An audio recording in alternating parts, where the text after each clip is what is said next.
And I know Commissioner Devine and Commissioner Bishop, you're going to remember this.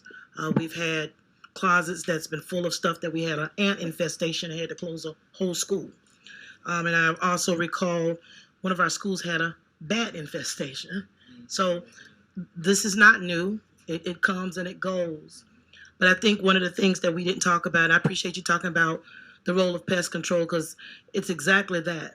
They're trying to control it. It's not going to stop it.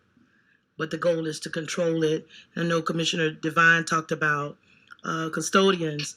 But what about the employees in the building? Dr. Witherspoon, at one point in time, you know, we had to take some refrigerators and microwaves out of classrooms, etc.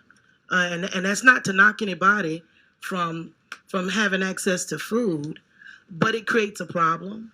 It does. And at the end of the day, you know, we have teacher lounges there for a reason. And I know it's an uncomfortable discussion, but I'm in schools all the time. And I'm gonna be honest with you, I come through the front door and can smell macaroni and cheese, fried chicken, and everything else. And I'll go in the cafeteria and the meal for the day is pizza. You know, and I'm not knocking that. I've gone into classrooms and I've seen food, you know, so I think it's a lot of things that we need to consider. We all have skin in the game. We do have a responsibility to keep the children safe, but it doesn't just stop here at this desk. It goes for everybody. Everybody has to do their part. We can't, you know, just say, you know, Mr. Melvin, you got to get rid of these things. Yes, you do, but we play a part too. So if we're eating like this, what are we doing once we're done? Are we using Lysol wipes and things of that nature to clean up where we've eaten? Because we can leave a crumb of fried chicken. And as he said, you know, these little pests, they're going to find that crumb. They're going to try to haul it off.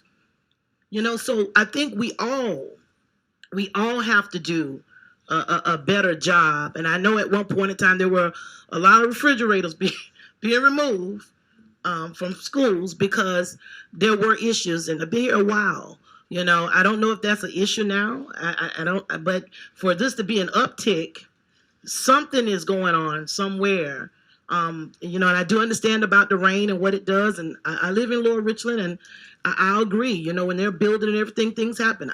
We had a snake in a tree. You know, and there are no trees in my neighborhood, but the snake made his way to my tree. You know, but it was because of what was going on across the street. You know, but at the end of the day, what are we doing internally as employees? We have to be responsible as well.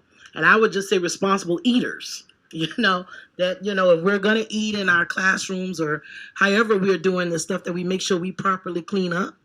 Or if it's not allowed, Dr. Witherspoon, I don't know if you had a policy in place or how we handled that, but I do recall at some point when we had that ant infestation, there was a foreign ant in one of our school buildings we'd never heard of. And because it was so severe, we had to close schools to have the exterminator come in and take care of that problem. So the food is an issue because we've dealt with it before. So I would just like someone to speak to how we all collectively do our part to address this issue. And Mr. Avery,